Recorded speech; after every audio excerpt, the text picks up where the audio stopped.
Hello, friends. Welcome back. Talks that inspire. Have you ever wondered why some people seem to transform their lives effortlessly, while others stay stuck in the same place for years? It's frustrating, isn't it? You wake up on Monday morning feeling motivated. You say, today is the day. I will exercise for an hour. I will study English for 2 hours, and I will eat only healthy food. But then Tuesday comes. You're tired, you're busy, and suddenly all those big goals feel like a heavy mountain you just can't climb. Exactly, Alexander. Most people fail because they try to change too much too fast. But today, on Talks That Inspire, we're going to share a secret that will change how you look at progress forever. We're talking about micro habits, the art of getting 1% better every day. By the end of this conversation, you will have a clear roadmap to change your life without feeling overwhelmed. And for our listeners, pay close attention to the vocabulary we use. We will be using some great intermediate to advanced phrases today. So, Alexander, let's start with the basics. What exactly is a micro habit? Great question, Amelia. A micro habit is a version of a new habit that is ridiculously easy to do. For example, if your goal is to do 50 push-ups a day, the micro habit is doing just one push-up. Just one? But Alexander, how can one push-up change my body? That sounds too simple to be effective. It's a common mistake to think that only big actions count. But the hardest part of any habit is starting. When you tell your brain, I'm going to exercise for an hour, your brain thinks, that sounds like a lot of work, and it starts to make excuses. This is what we call procrastination. Ah, I see. But if I tell my brain I'm just going to do one push-up, the brain says, oh, okay, that's easy. I can do that in 5 seconds. Precisely, you are hacking your brain. Once you start, the resistance disappears. Often, after doing one push-up, you might think, well, I'm already on the floor, I might as well do 5 more. But even if you only do one, you have maintained the habit. That is a brilliant way to look at it. It's about consistency over intensity. Exactly. Consistency is the secret sauce. Think about English learning.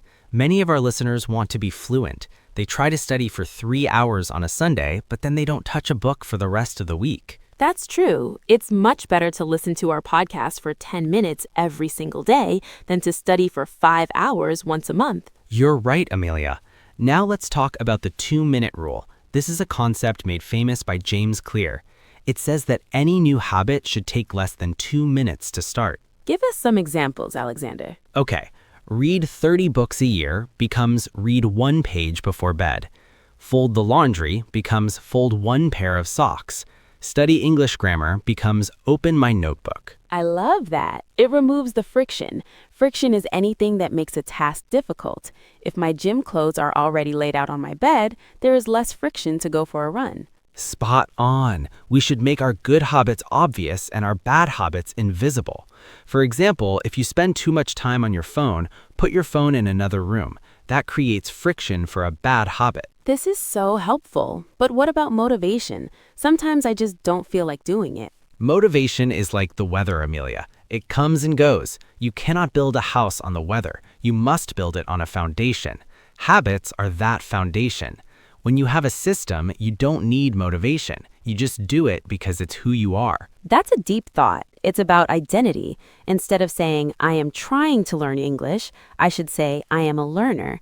Instead of, I am trying to quit smoking, I say, I am not a smoker. Yes. When your behavior is tied to your identity, you don't need to force yourself. It becomes natural. Let's pause for a second for our listeners. We've used some big words: overwhelmed, procrastination, consistency, friction, and identity. Alexander, which one is your favorite? I like consistency. In English, it means doing the same thing repeatedly to achieve a result.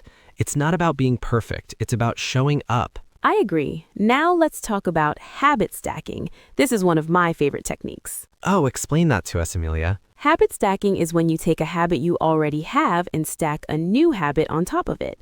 The formula is after current habit, I will new habit. Okay, give me an example. Okay, after I pour my current cup of coffee, I will write down 3 things I am grateful for. Or after I sit down in the bus for my commute, I will listen to Talks That Inspire for 10 minutes. That is so powerful because you're using an existing neurological pathway in your brain to build a new one. You're not trying to remember something new, you're just attaching it to something you already do automatically. Exactly. It's like a train. The old habit is the engine, and the new habit is the carriage you attach it to. Well, we've covered a lot today. We talked about micro habits, the 2-minute rule, reducing friction, and habit stocking. It sounds like anyone can change their life if they just start small enough. Anyone can, but remember, the goal isn't to be perfect. The goal is to not break the chain. If you miss one day, it's okay. Just don't miss 2 days. Missing once is an accident. Missing twice is the start of a new habit, a bad one. Wow, Alexander, I'm feeling so inspired. I'm going to start my micro habit tonight. I will read just one sentence of a book before I sleep. One sentence. I love it. And to you, our wonderful listeners, what is one micro habit you can start today? Just one small thing. Tell us in the comments. We read every single one. Thank you so much for spending your time with us. If you enjoyed this conversation, please hit the like button and subscribe to Talks That Inspire. It really helps our channel grow. And remember, the journey of 1,000 miles begins with a single step, or in our case, a single push-up, a single page, or a single English word. Until next time, keep learning and stay inspired. Goodbye, everyone.